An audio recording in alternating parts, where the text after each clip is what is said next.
anciennes générations vivaient pour le travail. Genre, nous, on travaille pour vivre. Les gens sont tellement exposés à d'autres coiffeurs, à d'autres marques. Si t'es pas proactif, tu vas te faire oublier, c'est clair et net. Ouais. Sur Instagram, il suffit d'avoir un concept. Mais je trouve que c'est compliqué de convertir. Les gens voient ton travail, mais quand ils veulent avoir un avis, ils regardent sur Google. Salut à tous, bienvenue sur le podcast Airpreneur, le podcast qui met en lumière les parcours inspirants des entrepreneurs de la coiffure. Ici, on parle passion, stratégie, résilience, business, tendance et succès. Et toujours avec authenticité. Du coup, aujourd'hui, j'ai le plaisir de recevoir une invitée au parcours aussi atypique qu'inspirant. Elle s'appelle Ilona Michaud. Vous la connaissez peut-être sous le nom de Ilona Hair Artist. Elle a 26 ans, elle est artiste capillaire, pompier volontaire et surtout maman. Elle nous donnera des petits conseils pour arriver à faire tout ça quand la journée ne dure que 24 heures. Déjà, félicitations pour ça. Merci. Après avoir fait une pause dans le monde de la coiffure, tu es revenu en force dans le game en 2022. Depuis, tu as enchaîné les concours. En 2023, tu as gagné 2 fois le concours de coiffure d'Alsace. Tu es également devenu membre de l'équipe artistique de l'UNEX 67, une participation dans le journal Biblon. Et tu as réalisé ton premier show en décembre 2024. Alors, dans cet épisode, on va parler de reconversion, de créativité, de stratégie d'acquisition également, et du futur de ce beau métier qui est le métier de coiffeur en France. Et vous allez voir, Ilona a un tas de valeurs à vous apporter. Avant tout, Ilona, comment tu vas ? Ça va. Il pleut aujourd'hui à Paris. Ouais. Ça a changé. Ça va, en plus, tu nous viens de Strasbourg. Ouais. Le temps là-bas n'est pas meilleur, ouais. Alors aujourd'hui, on va parler d'un peu de tout ce qui touche à la coiffure, de comment déjà tu as fait pour faire tes premiers concours, comment tu fais pour gérer une journée de 24 heures quand tu fais tout ça. Déjà, félicitations. Merci. Et aussi nous dire un peu des petits conseils sur le business pour les coiffeurs qui nous écoutent et savoir comment tu arrives à gérer tout ça, comment tu arrives à acquérir de nouveaux clients. Avec aussi, il y a une petite crise qui est en France qui a fait fermer pas mal de confrères. Et du coup, on va voir un peu comment tu t'y prends pour faire tout ça. Premièrement, on va parler des débuts du coup, de ton parcours. Alors, pourquoi tu as choisi la coiffure à la base ? J'avais 15 ans. Ouais. J'avais fait ma première année de CAP, c'était très bien passé. Deuxième année, je suis arrivée à Strasbourg. Et je pense qu'entre le déménagement, le changement de région et l'adolescence, tout est parti un petit peu dans tous les sens. Donc j'ai tout laissé tomber sans même passer les examens. Ok. Je suis allée bosser dans plein de domaines différents, de la restauration, de la vente, j'ai fait de la photo, j'ai commencé une école d'art que j'ai jamais finie.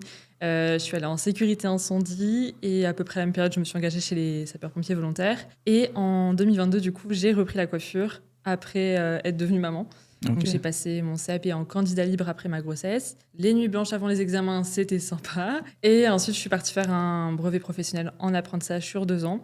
À l'UFA Saverne. Et c'est là que je suis rentrée en plein dans les concours, ce qui n'était pas du tout prévu à la base. Ok, justement. ouais, tout s'est enchaîné en fait. Ouais, de base, c'était reprendre la coiffure parce que c'était quelque chose que je maîtrisais et qui pouvait m'apporter de la stabilité par la suite parce que j'aurais pu trouver juste Enfin, le but au début, c'était de trouver juste un job en CDI à la sortie des examens. Ouais. Et finalement, c'est parti comme ça, pour vraiment savoir pourquoi au départ. Okay, mais c'est marrant que tu me dis que tu as fait une école d'art après. Ça prouve qu'en fait, tu as toujours eu ce petit côté artistique où tu as besoin de créativité. Et je pense que c'est ce que tu ne retrouvais pas dans les métiers que tu as pu faire après, genre vendeuse, etc.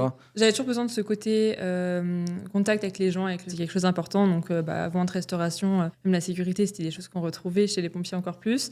Et c'est vrai que ce qui me manquait toujours, c'était l'artistique. J'ai fait de la photo, mais la partie terrain humain était trop courte par rapport à la partie post-prod en fait, qu'il y a derrière. Et du coup, ça ne me plaisait pas tant que ça. Du moins, je ne me voyais pas faire ça très longtemps. Et du coup, quand je me suis vraiment demandé ce que je voulais faire de ma vie en devenant maman, je me suis dit, on retourne dans la coiffure, on verra ce que ça donne. Et je tombais sur un prof super motivant qui m'a remis un peu le pied à l'étrier sur tout ce qui était artistique, concours. Ok. Et c'est comme ça que c'est reparti en fait. Mais du coup, pendant la petite période de battement où tu n'as plus fait de coiffure, du coup, tu faisais un peu de coiffure, je sais pas, à domicile ou juste tu coiffais un petit peu tes proches ? Juste ma famille. Juste les proches, du coup. Juste les proches, mon copain, et c'est tout.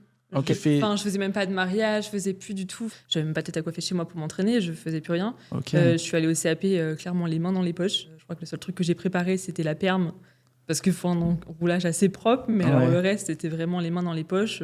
J'ai dû réviser à la fin de ma grossesse pendant 1 mois à tout casser et c'est tout. Du coup, tu as repris en 2022 et 1 an après, tu as réussi à gagner 2 fois le concours de coiffure d'Alsace. En vrai, c'est avec, on va dire pas un petit bagage, mais tu as repris récemment et tu as réussi quand même à gagner 2 fois le concours d'Alsace. Mais en fait, le résumé de ma vie dans la coiffure, c'est beaucoup de culot. Ouais. Et ça passe ou ça casse, en fait. J'ai commencé à remettre un pied dans les concours fin 2022 parce qu'on avait une petite école avec des cours du soir à Saverne. Qui était encadrée par notre prof et par l'UNEC. Et en fait, on avait fait un petit concours interne à Strasbourg, où je n'étais pas du tout bien classée, vraiment, mais juste le fait de retoucher à l'adrénaline des concours, ça m'avait donné envie de reprendre. Et début janvier, il y avait un concours à La Rochelle. Ok. Et en fait, le lendemain de ce concours, je devais aller en formation au Mans avec le lycée. Et du coup, le dernier jour avant les vacances scolaires d'hiver, je vous rejoins au Mans. Mais je prends pas le train avec vous parce que je fais un concours la veille à La Rochelle. Il m'a regardé avec des yeux. Mais qu'est-ce qu'elle me raconte celle-là, quoi? Ouais. Et c'était vachement cool. Je suis arrivée dans un coin où je connaissais personne. Et donc là, j'avais fait des petits classements qui n'étaient pas énormes, mais j'étais dans les top 10 ou top 15. Donc c'était sympa et ça m'a vraiment donné envie. Et on est rentré de stage et qu'on est retourné en Alsace. Là, je me suis dit, bon, on va préparer le concours. Et j'avais fait concours chignon et coiffure de mariée. Et du coup, c'est de là où j'ai eu le premier prix sur ces 2 épreuves. Ok. T'as toujours eu ce petit culot en fait qui t'a fait que t'as réussi à monter en fait grâce à ça. C'est ça, le culot. Et bon, après, ça prend beaucoup La de temps prise aussi. de risque aussi. Ouais, la prise de risque. Et surtout, ça prend beaucoup de temps à préparer ce genre de concours. C'est quand même beaucoup d'entraînement, refaire beaucoup de fois la même coiffure. Ouais. Au final, en général, je changeais d'avis sur le jour J totalement de coiffure, le jour de Ouais. l'épreuve, mais c'est pas grave. Ça marchait plutôt bien. Mais c'est vrai que ouais, c'est beaucoup de boulot quand même. Et du coup, est-ce que tu as eu un déclic pour revenir dans la coiffure en 2022? Ce qui t'a dit que non, en fait, c'est la coiffure que je veux faire, c'est pas un autre métier, tu vois? Bah oui et non. En fait, pendant la grossesse, je me suis questionnée sur ce que je voulais vraiment faire parce que j'avais mis une pause sur la sécurité incendie vu que bah, physiquement j'étais éclatée pendant le premier trimestre, donc c'était même plus possible de bosser. Ouais. Et je me suis demandé ce que j'allais faire après la grossesse. Parce qu'il y avait quelques portes qui s'étaient fermées, puis je commençais un petit peu à me lasser. Ça, c'est assez récurrent dans le boulot pour moi. Et du coup, je me suis dit, bon, on va faire le CAP en candidat libre, on verra bien ce que ça donne. Soit je trouve un taf à la sortie, soit je vais en BP pour reprendre les bases et apprendre de nouveau parce que tout a changé en 8 ans. Et du coup, si on fait ça, on verra. Mais franchement, au début, c'était sans grande conviction. Même la veille de l'examen du CAP, genre, j'étais même pas sûre de vouloir y aller. Et j'étais en mode, j'y vais pas, je sais pas. Et après, c'est le déclic, il est venu pendant l'apprentissage, en fait. Parce que j'avais un prof motivant, parce que j'étais dans un salon super bienveillant, que ce soit ma patronne à l'époque, qui était vraiment adorable et qui m'a vraiment suivi là-dedans et aidé pas mal, ou même mes collègues qui étaient toujours à l'écoute là-dessus. Donc, c'est vraiment pendant cette période-là où il y a eu le déclic. Selon toi, comment la réussite que tu as eue durant du coup, les concours que tu as fait? Beaucoup de culot, Ouais. toujours, parce qu'il faut oser y aller, surtout quand on est plus âgé que le reste, enfin que la moyenne d'âge du groupe. Mais la réussite dans les concours, je pense que c'est la détermination et beaucoup de travail, parce qu'il ne faut pas compter les heures d'entraînement. Ok. Et c'est comme ça que ça vient. Ah, du coup, quand vous faites un concours, vous avez un concours sur une coiffure donnée. Alors, il y a des concours où tu as plusieurs épreuves, mais là, c'était vraiment par thématique. Tu avais des thématiques coupe-homme moderne, qui respectent. Enfin, t'en as qui sont plus axés sur les épreuves d'examen pour que les jeunes se préparent, d'autres qui sont plus artistiques. Et du coup, moi, j'avais choisi coiffure, thème libre et chignon marié. Tu as quelques critères à respecter sur la coiffure, présence de tresses, pas de tresses, accessoires, extensions, pas d'extensions, etc. Et donc, tu sais, l'épreuve, elle est dans, je sais pas, 3-4 mois. Donc, tu as le temps de te préparer. Moi, c'était 2-3 fois par semaine. Je suis pas non plus une acharnée. Mais t'en as qui s'entraînent plusieurs heures par jour. Ouais. Et selon toi, les concours, qu'est-ce que ça t'a apporté? Ça m'a apporté beaucoup sur le côté artistique. Plein de choses. Je vois un peu la vision de tout le monde, en fait. Chacun a son style, sa petite patte. Et après, ça apprend beaucoup aussi sur la détermination sur le long terme. Parce que tu t'entraînes 10, 15, 20 fois à faire la même coiffure avant d'aller en concours. Bon, comme dit, au final, je changeais toujours le jour J, mais normalement, tu ne changes pas de coiffure le jour J. Et surtout, oui, c'était vraiment le fait de t'entraîner encore et encore. Et après, surtout sur les techniques. C'est des concours où l'artistique, c'est important, mais la technique prime d'abord. Donc, il faut des lissages, il faut des jolis volumes, il faut que ce soit harmonieux. Si tu as un chignon qui est super artistique, mais où la technique, elle n'est pas contrôlée, elle n'est pas là, ils vont préférer quelque chose qui est un peu plus classique, mais qui est parfait techniqument. Et du coup, dans ton métier, ça t'a quand même apporté de faire ces concours? Ouais. Je pense qu'au début, c'est hyper intéressant parce que ça t'apprend vraiment à contrôler, à apprendre les bases, on va dire, à maîtriser tout ce qui est lissage, texture, les volumes, surtout dans les coiffures type chignon, coiffure événementielle. Après, sur du long terme, c'est pas ce qui me plaît parce que j'aime pouvoir m'amuser dans l'artistique et c'est vrai que souvent, ça colle pas avec les critères qu'on attend en concours. C'est pour ça que j'ai fait ça sur 1-2 ans et après, je suis passée sur un autre style de concours avec des concours avec des magazines où là, c'était plutôt soit via les réseaux. Dont Biblon? Biblon, c'était plutôt un article par rapport au parcours et ensuite, les concours avec le magazine, c'était avec Estetica. Ok. C'était le concours Le Selfie. Donc là, c'était par rapport à la présence sur les réseaux sociaux.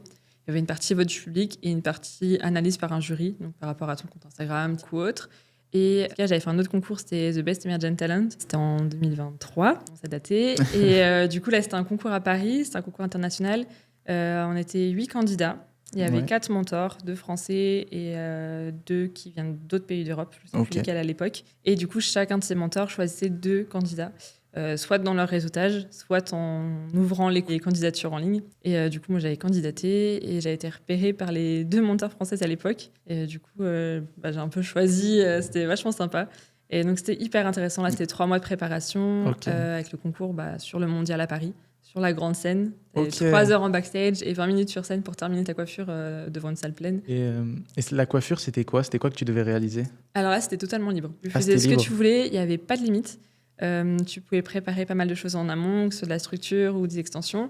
Et le jour J, comme dit, tu avais 3 heures dans le backstage pour coiffer, maquiller, habiller ta modèle. Tu pouvais venir avec une maquilleuse, une styliste.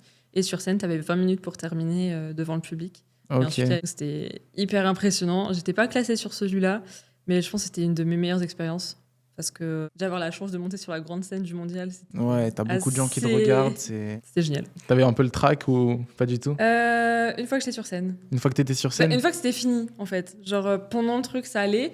Et à la fin, une fois qu'on a terminé les coiffures, le présentateur, il est passé sur scène, il te filait le micro pour te demander ce qu'étaient tes inspirations, sur quoi t'étais parti. Il fallait prendre la parole. J'étais en mode de quoi? Mais je savais pas qu'on allait devoir parler, c'était pas prévu dans ma tête. Mais sinon, c'était sympa. Et du coup, tu m'as dit que tu as intégré l'équipe artistique de l'UNEX 67. Est-ce que tu peux m'en dire un peu plus sur ce que c'est, sur ce que vous faites? Ouais, alors là-dedans, pareil, j'ai atterri au culot. Il y a toujours cette histoire de culot. Oui, toujours cette histoire de culot. Non, mais à un point quand même. On était, du coup, il y avait la soirée, chaque fin d'année, en septembre, ils ont une soirée où ils montrent les nouvelles collections, où ils montrent un petit peu leur show, etc. Et on y avait été avec le lycée, avec l'école. Et le soir, juste après du coup le show, il y a un petit apéro et je discutais avec mon prof et je dis oui, moi l'année prochaine je veux faire comme eux, là je veux aller sur la scène. Je dis je dois aller parler à qui pour rentrer là-dedans et tout. Il m'a dit bon tu vas voir le monsieur là-bas, tu te débrouilles avec lui. Et du coup c'était Benjamin Stalter, donc le dirigeant de l'UNEX 67. Et j'y suis allée, j'ai dit voilà, moi j'aimerais bien rentrer dans l'équipe artistique, comment ça se passe, qu'est-ce que vous attendez. Puis il m'a donné les contacts de la personne qui s'occupait un peu du repérage, donc j'ai envoyé CV, lettre de motivation, book. Et quelques semaines plus tard, j'ai reçu un message, j'étais prise dans l'équipe. Au début, on verrait si je serais peut-être plus en backstage ou sur scène. Finalement, j'étais assez à l'aise, je vais tout de suite dans le grand bain, c'était vachement bien. Et donc chaque année, on a 2 projets principaux. Un show artistique sur le Festival régional de la coiffure à Gamsheim, qui est en mars, c'est le 30 mars. Et ensuite, en fin d'année, vers septembre ou octobre, la sortie de la nouvelle collection. Donc, on présente les nouvelles coupes, les nouvelles coiffures qui vont être présentées en formation tout au long de l'année. Et sur la fin de cette petite soirée, on a un petit show raccourci où on fait défiler les modèles qu'on avait déjà coiffés sur le show précédent pour remontrer un peu notre travail. Et tout au long de l'année, ça participe à créer les nouvelles collections, les nouvelles formations, encadrer les formations, etc. Ok, donc l'UNEX 67, ça propose également des formations, c'est-à-dire des formations sur la coiffure. C'est ça. Et toi, tu fais partie de l'équipe artistique. Oui. Mais moi, je ne suis pas encore dans le pôle formation. Pour l'instant, j'étais vraiment dans le pôle show. Et toi, faire des formations, etc., c'est quelque chose qui t'intéresserait? C'est un objectif sur le long terme. Ouais. C'est un objectif sur le long terme de devenir formatrice? Oui, carrément. Retransmettre. C'est un objectif moyen, long terme? Moyen-long terme. Tu te verrais d'ici 5-6 ans. Ok, faut quand même prendre aussi plus d'expérience et des ans. Là, c'est bien, mais ça fait que 3 ans au final que j'ai repris la coiffure. Donc, Tu te sens, en fait, tu as le syndrome de l'imposteur. Tu te oui, dis, ça fait 3 ans que j'ai repris. Mais après, t'avais repris 1 an après, t'as gagné 2 fois le concours de coiffure d'Alsace. C'est quand même déjà énorme. Donc, moi, je pense que, comme on travaille également ensemble, je pense que vraiment, t'as le potentiel et t'as le talent, en tout cas, pour devenir formatrice. Après, c'est à voir, parce qu'il faut être pédagogue quand même. On ne se connaît pas assez pour savoir si tu es pédagogue. Mais en tout cas, en termes de talent pur, je pense que oui, tu as le profil pour devenir formatrice. Il n'y a pas de souci. Et est-ce que toi, tu vois le monde de l'entrepreneuriat et le monde de la coiffure comme quelque chose de difficile? Parce que toi, tu as un statut d'auto-entrepreneur, donc tu es dans un salon de coworking. Oui. Donc, tu travailles à ton compte, en réalité.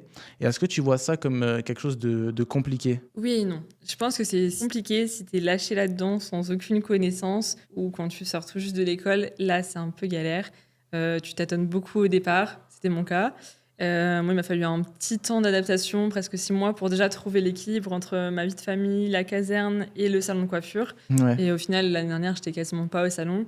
Et là, par contre, depuis janvier, je commence doucement à trouver mon équilibre, à être de manière régulière vraiment au salon, 3 jours par semaine, à être présente un peu plus sur le côté marketing aussi. Et donc là, ça commence à vraiment apporter ses fruits. Je vois que commence à avoir une régularité au niveau de mon chiffre d'affaires, au niveau de la fréquentation des clientes, au niveau de la fidélisation. J'en ai certaines qui commencent enfin à revenir parce que voilà, ça fait vraiment que depuis début d'année où je suis vraiment sérieuse là-dedans. Donc je pense que c'est compliqué si tu es lâché là-dedans, sans repère et sans personne surtout.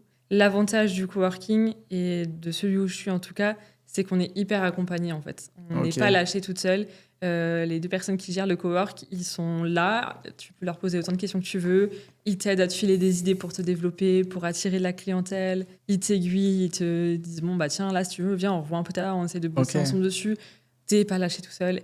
Et ce qui est sympa dans le coworking, c'est que tu bosses avec plein de gens qui ont des parcours différents des uns des autres, qui ont de l'ancienneté qui va être différente. On a qui viennent d'arriver, d'autres qui sont là depuis 15 ans, depuis 10 ans. Donc en fait, tu as un peu de tout. Diversifié en termes de parcours, en termes d'expérience, en termes de style, de spécialité, chacun a son domaine.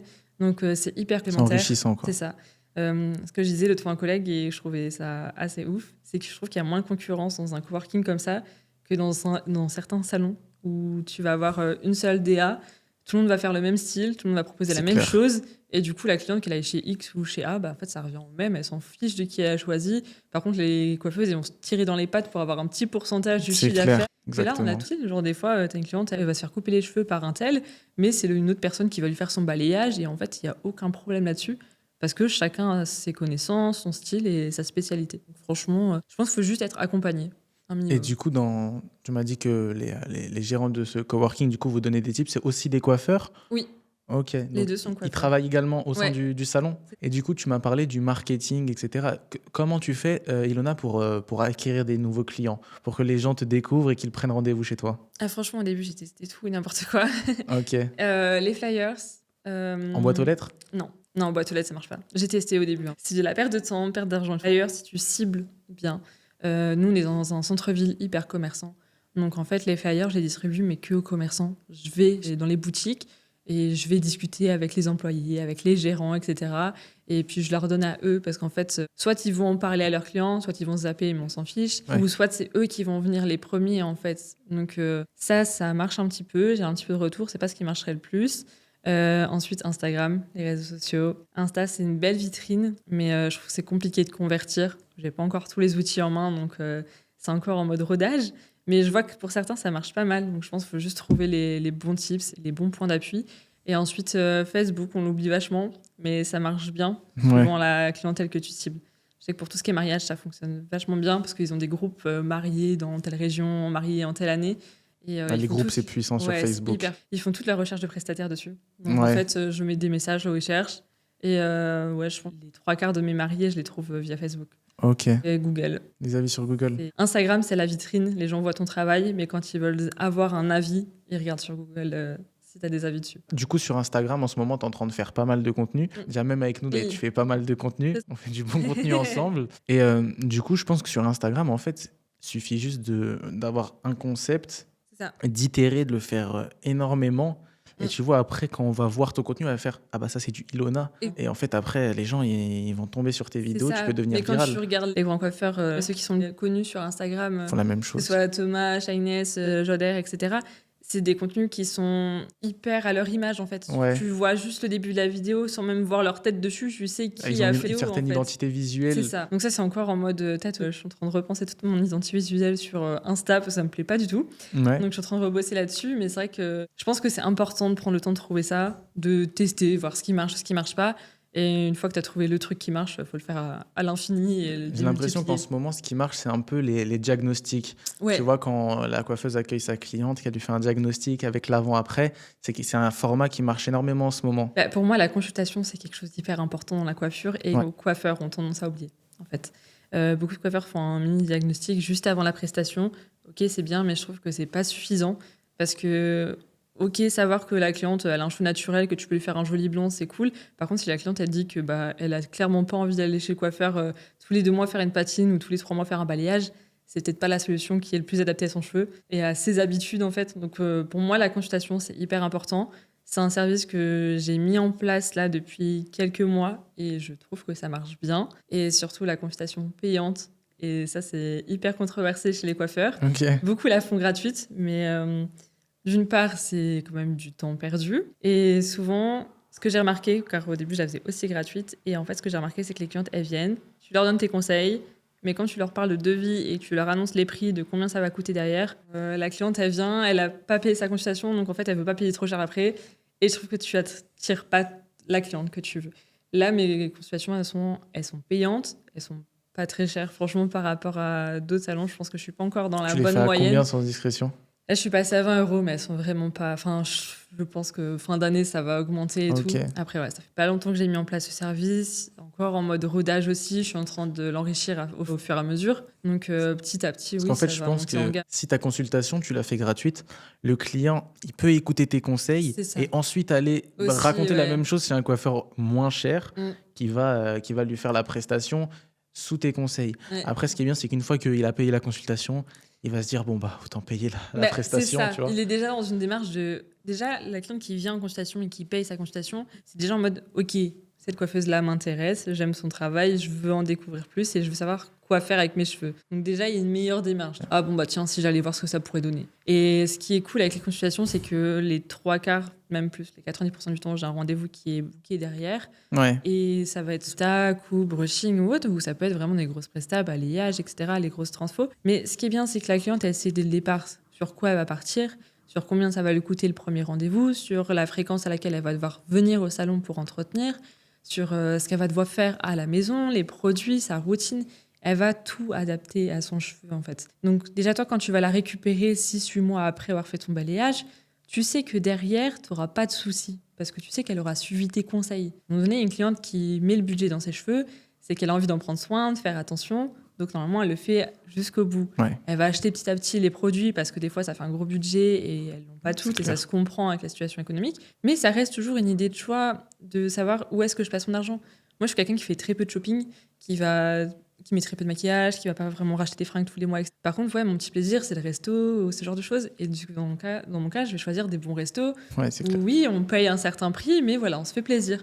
D'autres, non, ça va te faire du shopping, ça va te faire les ongles, ça va te faire les cils. Ça dépend où tu places ton argent, où tu le dépenses. En fait, ta valeur, elle dépend de là où tu T'as es. une expérience totalement C'est différente entre les trois. Le truc le plus bête, genre un verre de coca, un coca rondelle, dans un petit resto, dans un petit bar de village, de 3 balles, dans un petit resto sur Paris.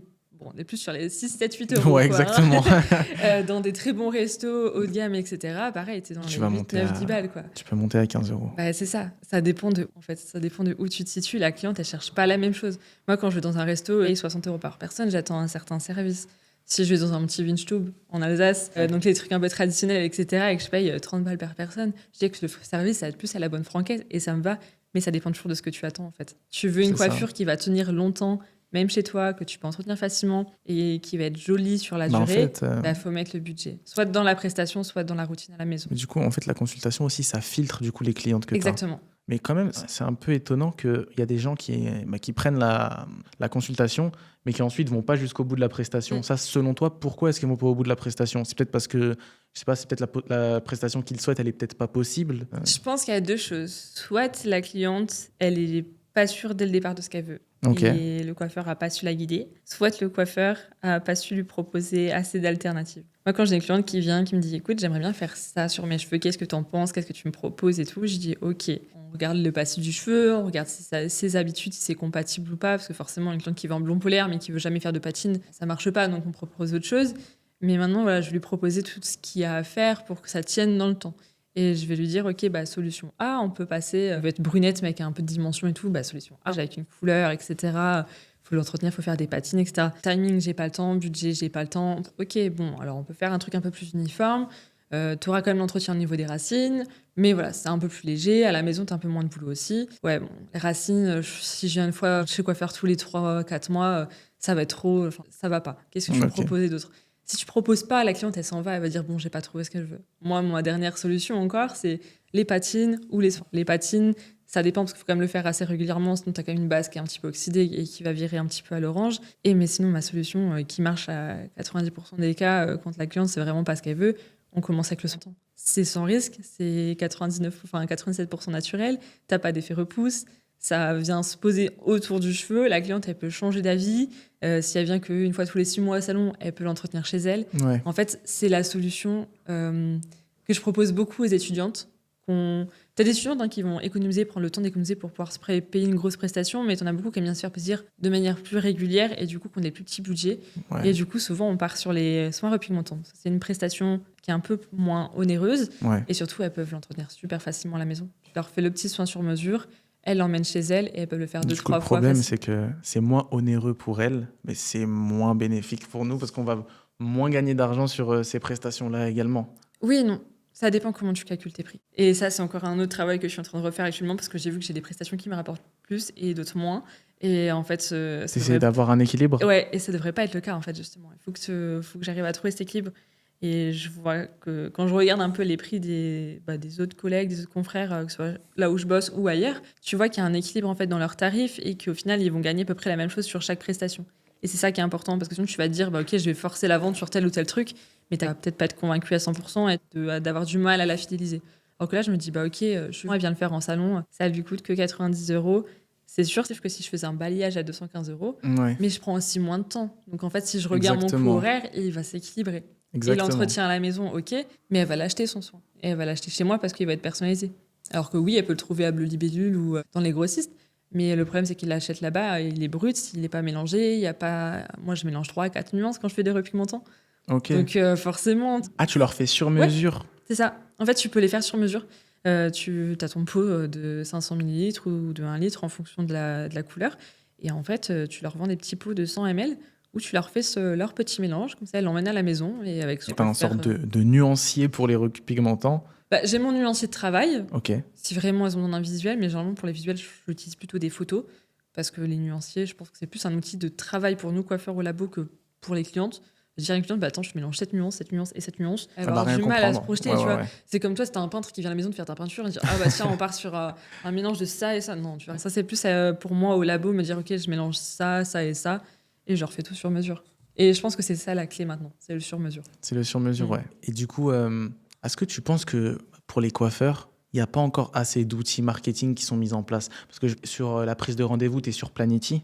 Nous, on est à Wavy. Wavy? Ouais. Ok. Ouais, bon, les plus gros, c'est Treatwell et Planity. C'est ça. Mais moi, je trouve qu'au niveau des outils pour les coiffeurs, c'est vachement vite, quoi. Il y a pas grand-chose. La prise de rendez-vous. Maintenant, tout le monde, il y a beaucoup d'outils pour le faire. Mais en vrai, ça apporte pas une réelle valeur. En vrai, la prise de rendez-vous a toujours existé. Oui. Juste que maintenant, elle a été digitalisée. Il y a quelques outils marketing sur Planity, le SMS de rappel de rendez-vous. Mais il n'y a pas un côté poussé dans le marketing avec ses clients pour que les clients reviennent vraiment au salon et reviennent prendre rendez-vous. Donc, je trouve que sur ce sujet-là, il y a encore pas mal de choses à revoir au niveau des outils que les coiffeurs utilisent. Parce qu'au niveau du marketing, on est encore... On n'est pas ouf. Et je pense que là, des nouvelles générations, on est sur un point de bascule aussi au niveau des réseaux utilisés justement pour tout ce qui est marketing. Parce qu'on voit que Facebook, ça devient obsolète pour certaines générations. Ouais. Que Instagram, ça va, mais notre génération, oui, mais les nouvelles, c'est plus TikTok. Ouais. Donc c'est compliqué de te mettre à jour partout et d'être bon partout. C'est l'algorithme. Moi, je sais que le TikTok, franchement, je comprends rien du tout à l'algorithme. Ah ouais, il est dingue. Je pige rien à ce truc. Instagram, ça va, mais alors TikTok, c'est pas du tout mon truc, tu vois. Genre, vraiment, je vois que je fais la bourre.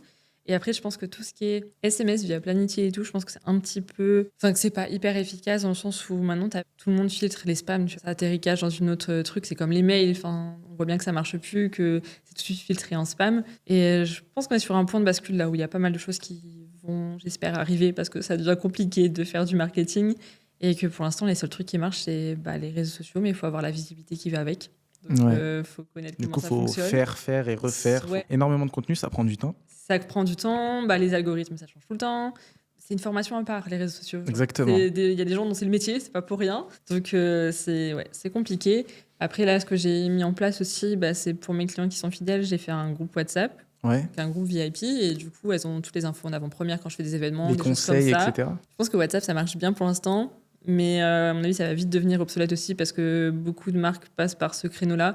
Et donc, beaucoup de gens commencent à mettre un peu sur mute parce que tu reçois beaucoup de notifs. Moi, je vois que tous les démarchages prospects marques que j'ai, c'est soit Insta, soit WhatsApp. Donc à un moment donné, WhatsApp, c'est sur mode parce que sinon j'ai trop de notifs. Mais ouais, c'est un peu compliqué. C'est pas mal ce système de groupe que tu as fait.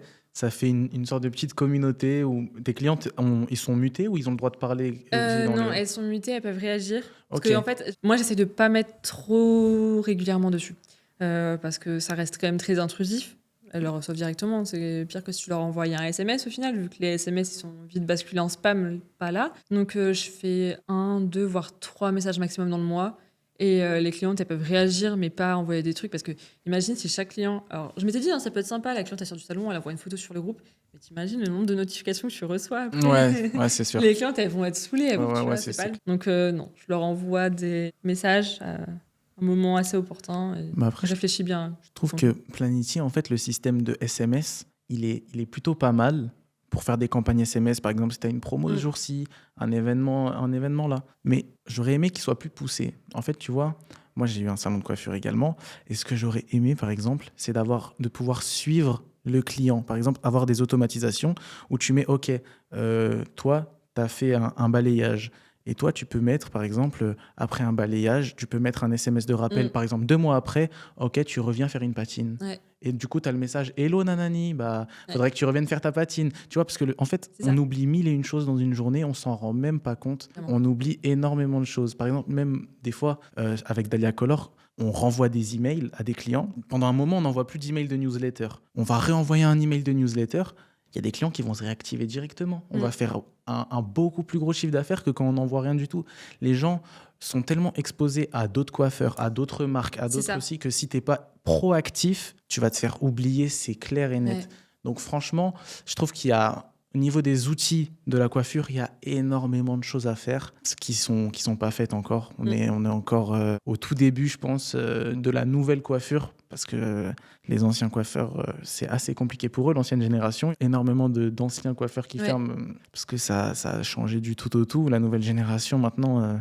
elle cherche plus un coiffeur elle cherche beaucoup plus un coiffeur sur Insta et TikTok que sur Google, tu vois. C'est ça. Et puis elle sort des petites villes aussi. Enfin, les jeunes, ils vont faire des études, ils vont travailler dans les grandes villes, donc les villages, forcément, ça reste des populations qui vont être vieillissantes. Mais je parle vraiment de la population du village en général.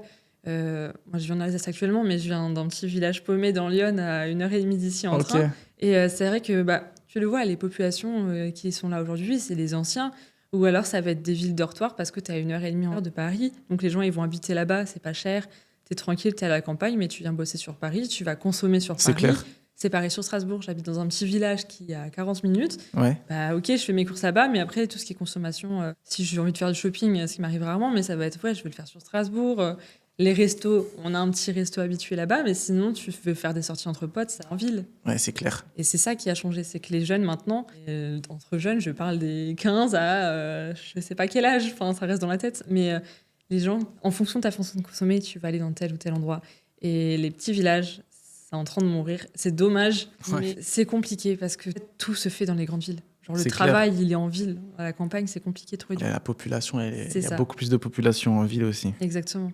Tu travailles aussi avec nous sur du coup, notre marque Dahlia Color. Tu fais du contenu avec nous, on fait pas mal de vidéos ensemble. Et du coup, dis-moi honnêtement, au niveau des produits, toi, qu'est-ce que t'en penses ? J'adore.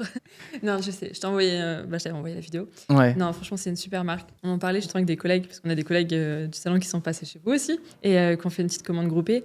Et c'est vrai que la qualité, elle est là. Le prix, c'est hyper avantageux pour nos coiffeurs parce que ça nous permet d'avoir une meilleure marge vu que les prix d'achat sont assez bas quand même, sans renier sur la qualité. Donc ça, c'est top. Et je trouve que c'est une marque qui est assez complète. Il y a de tout, de la couleur, de la déco, du soin, du lissage. C'est très varié en termes de produits et de services qu'on peut proposer derrière. Donc ça, c'est le gros avantage. Ouais. Le prix et la diversité des produits, quoi, et la qualité. Et du coup, avant qu'on commence à travailler ensemble, je suppose que tu as eu des petits... tu t'es dit, OK, pourquoi pas travailler avec eux ? Mais je pense quand on voit nos prix, on peut se dire des fois, je suis peut-être pas sûr de la qualité ou je suis pas... Tu vois ? Je sais que beaucoup cette vision-là, justement, de dire donc c'est de bonne qualité, c'est pas cher, c'est pas ouf. J'ai pas trop cette vision-là. J'avais déjà travaillé avec des marques qui avaient des prix assez bas et j'avais été conquise par la qualité. Et j'ai déjà travaillé avec des marques qui ont des prix assez hauts où je n'étais pas du tout fan des produits. Donc ça, pour moi, c'était pas un critère. Pour moi, le but, c'est de te dire, OK, il y a une marque intéressante. OK, je regarde les tarifs pour voir si ça va aller dans mes budgets sur le long terme, etc. Mais après, pour me faire une idée, il faut que je teste. Il faut tester. Et ce qui est cool avec Dahlia Color, justement, c'est les welcome box, quoi. C'est les produits avant, te dire est-ce que je passe chez eux ou pas.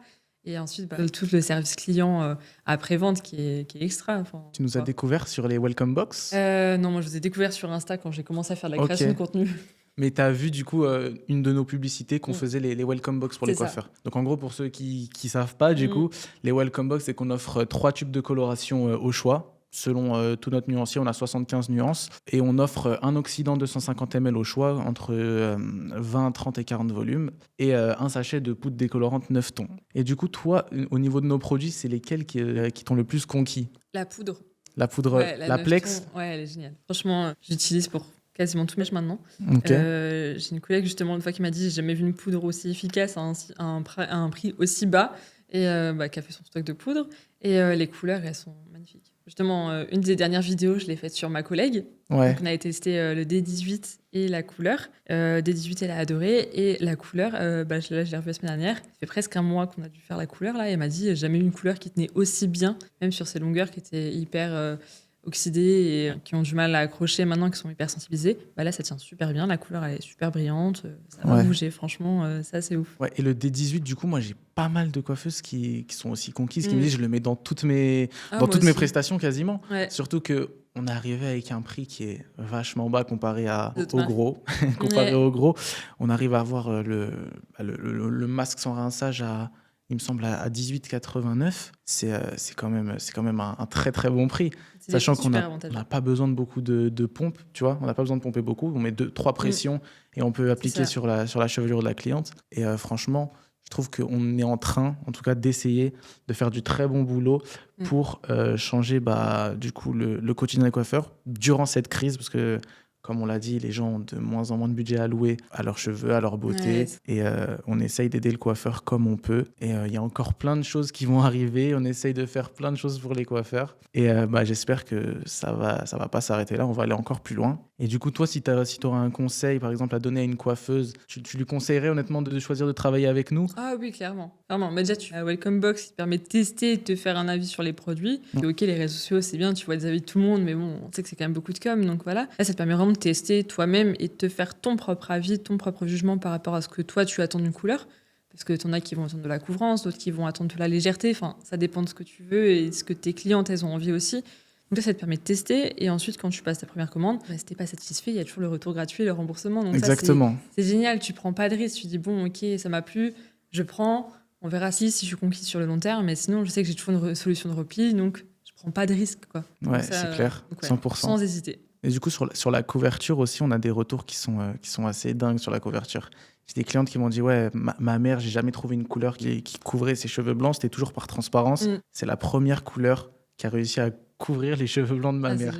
Tu vois, quand tu reçois des commentaires comme ça, tu te dis on fait quand même du bon boulot parce qu'on arrive avec un prix qui est un des plus bas du marché. On peut avoir le tube jusqu'à 2,34 €. Après, nos tarifs sont dégressifs. Ça commence de 3,60 € jusqu'à 2,34 €. Mais quand je vois des retours comme ça, je me dis on fait quand même du bon boulot. Mais oui, c'est vrai qu'actuellement, de toute façon, il n'y a pas beaucoup de marques qui me proposent des prix aussi bas. On a peut-être 3-4. C'est ça. Même, quoi. Mais il faut savoir que nous, ça fait depuis 1998 qu'on a le même prix. C'est ouf. On a le même prix depuis 1998. C'est-à-dire que toutes les inflations que tu as vues, l'Ukraine, ça nous a pas influencé à augmenter nos prix. On les a même des fois revus à la baisse. On a déjà des fois baissé le prix, tu vois. C'est incroyable. Une des seules marques qui fait ça, genre baisser ses prix. Ouais, on a baissé nos prix, je te jure. On était à 2,52 € à partir de 72 tubes. On est descendu à 2,34 €. On a descendu de 20 centimes, tu vois. Et du coup, comme on a dit, tu vas bientôt faire ton premier show. C'était en décembre que tu as fait ton premier show, c'est ça ? Ouais. T'en as un le 30 mars. Ça s'est passé comment ? Franchement, c'est trop cool. Je pense que c'est notre plus gros show avec l'UNEC parce qu'on est parti sur un style de coiffure qu'on faisait pas avant. Là, on est parti sur des structures créées en amont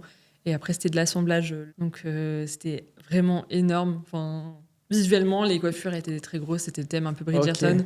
Donc on est parti sur un style assez décalé. Un vrai truc artistique. Ouais, là c'était vraiment de l'artistique pur et dur. Donc ça a changé du tout par rapport à ce qu'on faisait les années précédentes. Actuellement, comme on a dit en coworking, mais est-ce qu'un jour, toi, tu dois ouvrir ton propre salon ou alors tu préfères travailler en coworking et par la suite faire de la formation comme on en a parlé juste avant? Je pense qu'il y a un peu des deux. Ouais. Là, dans les vraiment courts, moyen terme, je reste en coworking parce que j'ai encore beaucoup de choses à apprendre sur le métier. En technique, en tous les cas, parce que ça évolue constamment, donc toujours se former. Mais même sur la façon de se vendre, de fidéliser ses clients, sur développer des nouvelles prestations, attirer une nouvelle cible, etc. J'ai énormément à apprendre. Et je trouve que le coworking, l'avantage, c'est que tu prends pas de risques financièrement. Soit c'est un fixe qui va être hyper attractif, soit c'est un coworking où ça va être un pourcentage. Donc c'est encore moins de prise de risque parce que tu sais déjà d'avance sur chaque prestation ce que tu vas donner au salon. Et surtout, si un mois où, je sais pas, t'es malade, tu bosses pas, t'as pas de loyer perdu à payer. Donc tu auras quand même des charges qui vont passer, mais la charge du loyer, elle sera pas là parce que tu vas pas bosser, tu vas pas faire de chiffres. Okay. Et l'avantage sur ce fonctionnement, c'est que la personne qui gère le coworking, elle a tout intérêt à te faire progresser, te faire te développer, etc. Parce que si tu ramènes pas d'argent, ils en gagnent pas non plus. Et ils ont tout intérêt à être derrière là à t'accompagner. Qu'un coworking où tu payes un loyer fixe, ils s'en foutent. Donc l'argent, il rentre. 100%. Fiche un petit peu plus. Mais du coup, toi, tu te verrais pas gérer de salariés d'équipe? Je pense pas. Ouais, t'aimerais pas? Je sais pas. Moyen court terme, rester sur le coworking. Moyen terme, commencer à mettre un pied dans la formation, continuer l'artistique et surtout bosser avec plus de marques. Enfin, faire surtout bosser plus régulièrement avec les mêmes marques. Là, j'ai une marque qui est vraiment régulière sur l'année. Dahlia Color, c'est aussi assez régulier. Et voilà, je veux pas bosser avec 15 milliards de marques, mais vraiment avoir quelque chose d'assez limité. Une marque par domaine. Là, au moins, ça reste stable. Et ensuite, sur le long terme, peut-être ouvrir un concept, mais alors partir sur du cowork aussi. Et je pense que ce sera plus le jour où j'en aurai marre d'avoir un ciseau dans les mains et que je voudrais passer à autre chose. Ou je sais pas, si maintenant je me pète un bras et que je suis née avec un handicap ou autre et que je peux plus coiffer comme avant, oui, là, ça peut être une bonne solution, ça et la formation. Mais ce serait plus du concept coworking. Et là encore, ça serait quelque chose d'encore un peu plus poussé. On commence à voir un peu dans les grandes villes, mais qui reste encore assez peu présent. C'est les coworking multisectoriels avec de la coiffure, du tatouage, de tout ce qui va être esthétique. Enfin, vraiment un gros truc mélangé. Un peu en mode petite place de village, etc. Je trouve que les jeunes sont assez friands de ça, mais sur le très long terme, ça. Mais du coup, avoir des salariés et tout, c'est quelque chose qui te plairait pas trop. Non. C'est vrai que c'est compliqué. C'est quand même compliqué de gérer l'humain. Ouais, gérer l'humain, c'est très compliqué. En tant que clientèle, ouais, ok, ça va.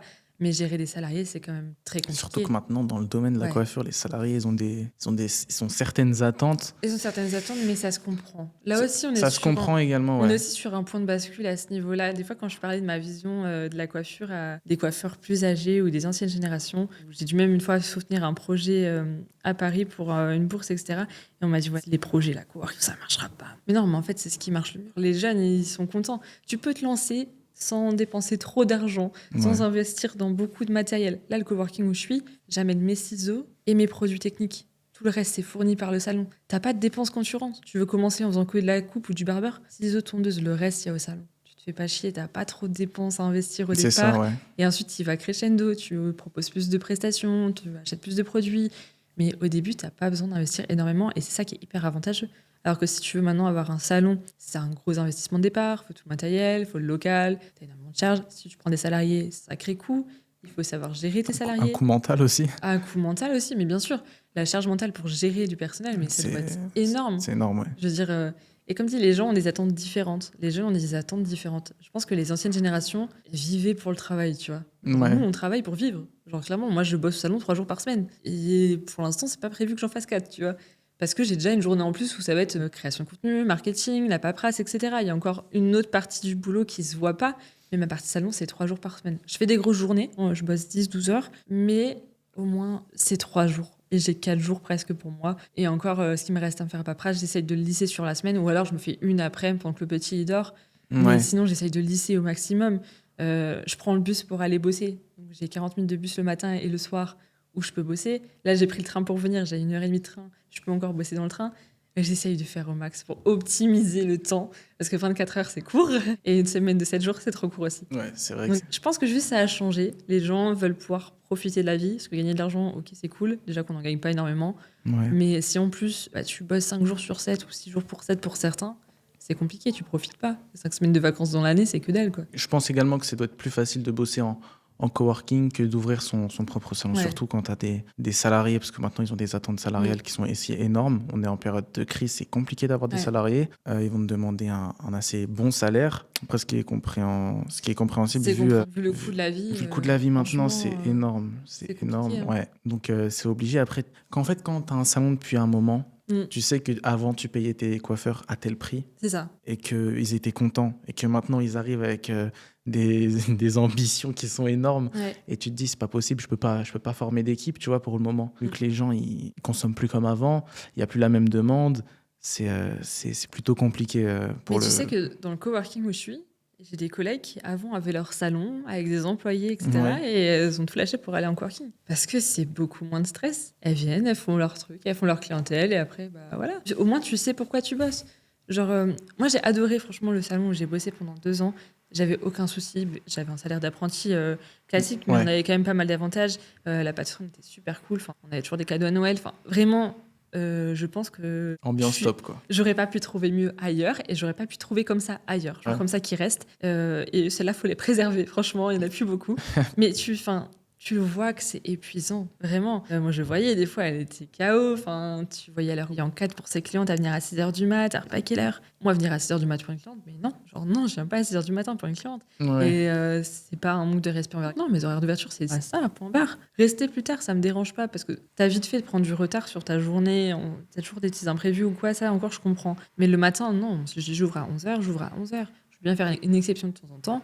Mais c'est tout. Faut pas non plus abuser à chaque fois. Et souvent, les clientes qui demandent le plus, en fait, c'est celles qui donnent le moins. Ou qui vont toujours chercher à chipoter. Ah oui, mais je suis cliente fidèle. Ah oui, tu peux me faire un prix, etc. Non, faut poser un cadre. Ouais, 100%. Il y a une coiffeuse que je suis, je te donnerai son nom, qui peut être intéressante. Et c'est ce qu'elle dit, il faut poser un cadre. C'est Morgane. C'est Morgane. C'est ça. Je vois pas mal ses contenus. Elle donne des conseils sur...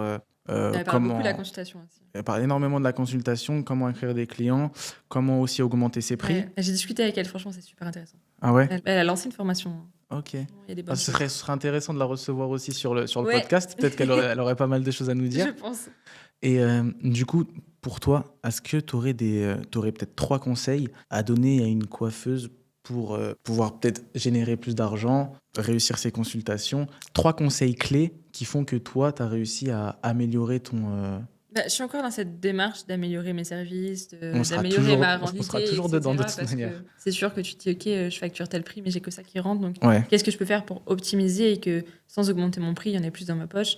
Je pense que ce qui est important, c'est de regarder et de chercher à savoir ce que les autres font. Vraiment, être curieux. C'est hyper pratique maintenant. Je veux dire, tu as Instagram, TikTok, les réseaux sociaux, les gens partagent beaucoup.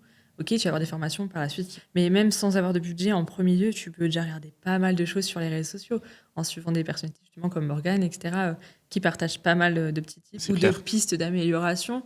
Après, en deuxième lieu, oui, il faut se former. Moi, là, j'ai changé de statut, je suis passée en entrepreneur individuel. Et justement, j'avais du CPF de côté. De toute façon, pas utilisé dans les formations de coiffure. Donc, je l'ai investi dans une formation sur la gestion et l'optimisation des très petites entreprises. Donc, voilà, j'ai investi là-dedans. Là, je suis à peu près un tiers de la formation, je crois. C'est formation en ligne, en distanciel. Donc, quand tu l'organises comme tu veux sur ta semaine, c'est vachement pratique. Et j'ai appris pas mal de choses sur la gestion, sur optimiser tes charges au niveau de la gestion de ton entreprise, les statuts, etc. Donc, ça, c'est aussi hyper important. Se former, revoir les bases de ton truc. Et là, ce que moi, je suis en train de faire actuellement, c'est refaire un point sur le prix de mes prestations. Voir ce que je gagne exactement sur chaque prestation, mon coût horaire, le coût de mes produits, etc. Justement, pour voir là où je peux optimiser. Est-ce que là, je peux pas trouver une moins cher? Ou est-ce que là, je peux pas juste augmenter un peu le prix pour m'aligner sur mes autres tarifs et gagner la même chose sur chaque prestation pour justement que je sois pas en train de me dire ah bah tiens, là, je fais un truc où je vais gagner moins que si j'avais fait telle prestation et ne pas créer de frustration aussi. Donc ça, c'est des petites pistes que j'ai commencé à mettre en place. Certaines m'ont déjà vachement aidé et d'autres, c'est en cours. Donc, je pense que c'est les premières pistes quand tu es déjà dans le move, d'avoir ta boîte et d'avoir un peu de chiffre qui est généré. C'est là où tu peux un peu chercher à optimiser tes dépenses ou optimiser. Toi, tu verrais en première place, du coup, la gestion de tes dépenses, etc., de où ça va. Ensuite, le prix que tu vas afficher. Et en troisième position, tu penses que tu mettrais la consultation? La consultation, ça vient en premier. C'est ce qui te permet d'acquérir. La première chose, c'est la consultation. Ça te permet quand même d'acquérir. C'est ce qui va te placer en expert aux yeux de tes clientes. En fait. Est-ce que tu vas prendre le temps le matin de te la coiffer ou pas? Parce que sinon, ça va juste te faire 2 baguettes devant le visage. c'est peut-être pas ce que tu as envie, tu vois. Donc la pour moi, la consultation consultation, c'est en première place, ensuite Ouais. les prix que tu vas afficher gestion, et la optimisation. gestion. Ouais. Mais du coup, ta consultation, tu l'as fait comme toi et moi, on est assis Ouais. l'un en face de l'autre Ouais. et on discute J'ai comme arrêté ça. de la faire au fauteuil. Ok. Vraiment, au fauteuil, c'est plus le mini-diagnostic quand la cliente elle est déjà venue en consulte et qu'on va passer à la technique. Dans ce cas-là, on refait juste un mini-check-up au fauteuil. Mais sinon, ma consultation, ouais, je me mets à l'entrée du salon, on a une banquette d'attente Ouais. et je cherche un verre d'eau, café, thé, ce qu'elle veut. Et je me parle avec elle et puis, ok, dis-moi tout. Écoute, et je la laisse, tu vois. Et je la laisse parler, tu prends le temps de réfléchir à ce qu'elle dit, etc. Ouais. Et ensuite, tu proposes, tu amènes des propositions. Tu amènes d'abord ta proposition optimale qui correspond le plus à ce qu'elle a envie et besoin, ce qui n'est pas forcément la prestation la plus chère, hein, mais vraiment ce qu'elle a besoin. Et ensuite, bah ouais, mais ça me prendrait trop de temps de venir au salon pendant 3 heures ou ça me prendrait trop de temps d'entretenir la maison. Tu trouves des alternatives. Ouais. Tu essaies de prévoir au moins un plan A et un plan B, voire un plan C, tu vois. Faut avoir au moins quelques flèches à lui donner parce que sinon.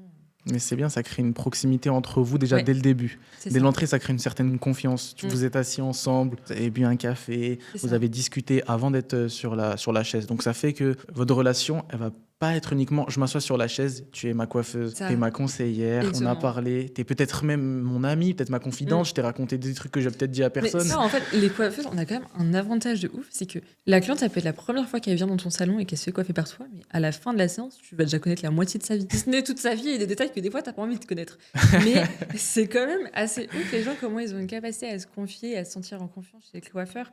Et en fait, c'est la clé pour fidéliser tes clientes. Genre, t'es pas là pour vendre, forcer et tout, mais juste pour conseiller ce qu'il faut. Tu vois. Alors, moi, des fois, j'ai des clients qui me disent oui, bah, qu'est-ce qu'il me faudrait comme produit parce que j'ai ci, j'ai ça à la maison, etc. Ok, t'as beaucoup de choses à la maison, il y a beaucoup de choses qui sont pas adaptées, mais genre, des fois, juste avoir une bonne base solide, juste un shampoing, un soin sur rinçage, ça peut déjà suffire. Tu vois. Ouais. Moi, je suis pas là pour vendre 40 000 produits ou autre.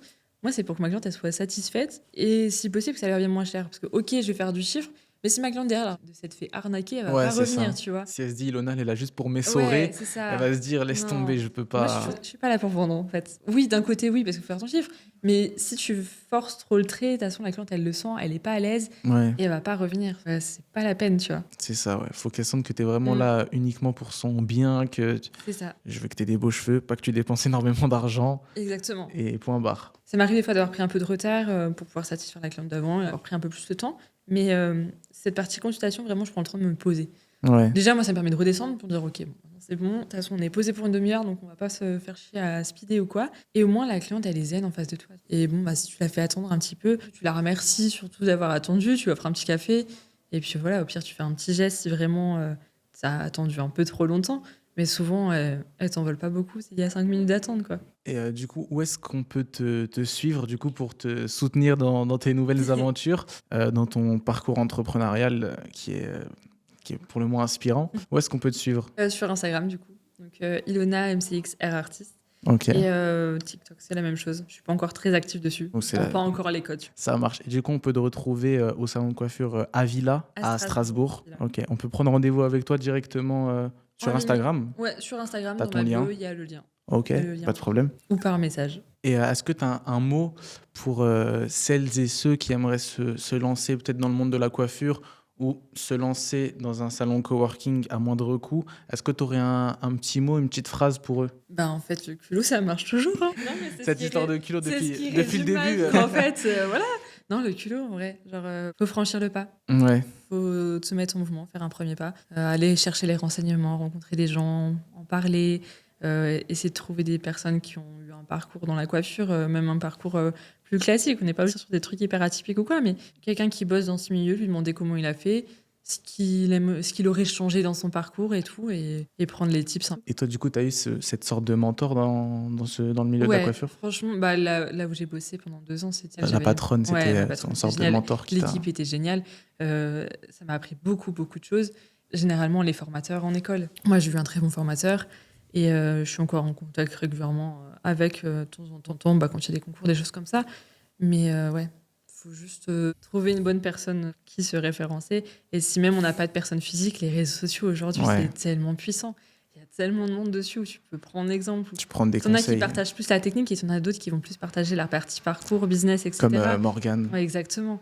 Donc ouais, je pense que tu peux trouver plein de choses sur les réseaux sociaux déjà. J'avais une question, c'était en un mot, comment tu définirais ton parcours? Mais on va dire que c'est culot, du coup, c'est culot. Ouais, clairement. Ça ouvre toutes les portes, hein. Ah, mais c'est sûr. Hein. Bon, on va conclure. Déjà, je te remercie, Ilona, pour d'être venue, d'avoir expliqué ton parcours, d'avoir donné tes conseils. Je pense que les auditeurs aussi te remercient pour la valeur que tu as apportée. Avec grand plaisir. Et pour ceux qui veulent du coup découvrir les produits d'Alia Color comme on en a discuté, on vous mettra le site en bio. Et ceux qui ne nous connaissent pas et qui veulent commander la Welcome Box, on vous met aussi le lien pour faire votre demande de Welcome Box. Et je te remercie et du coup on se voit plus tard et merci encore d'être venu. Avec grand plaisir. Merci, À ciao. toi. Ciao.